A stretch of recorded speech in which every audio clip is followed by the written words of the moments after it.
అండి, welcome back my channel. నేను మీ స్వాతి. ఇవాళ మన రెసిపీ వచ్చేసి సొరకాయ పల్లి పకోడీ అండి. టేస్ట్ అయితే చాలా బాగుంటుంది. ఒకసారి మీరు తప్పకుండా ట్రై చేయండి. పకోడీ అంటే ఎంత ఇష్టం ఉన్నా ఎప్పుడు ఒకేలా తింటే బోర్ కొడుతుంది కదండి. అందుకే ఒకసారి ఇలా సొరకాయ పల్లీలతో పకోడీ ట్రై చేయండి. ముందుగా ఒక మిక్సింగ్ బౌల్ తీసుకొని అందులోకి లేత సొరకాయ తురుముని ఒక కప్పు వేసుకోండి.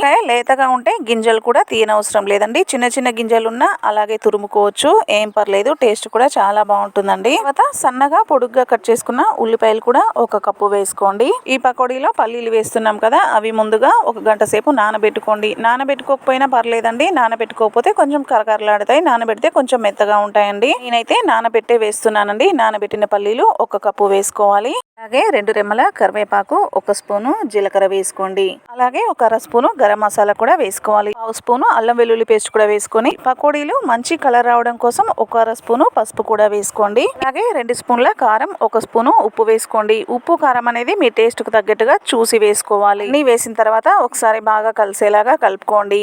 ఆ తర్వాత 1 కప్పు శనగపిండి వేసుకోండి. 1 కప్పు శనగపిండికి అర కప్పు వరకు బియ్యం పిండి వేసుకోండి. బియ్యం పిండి వేయడం వల్ల పకోడీలు క్రంచీగా కరకరలాడుతూ వస్తాయి.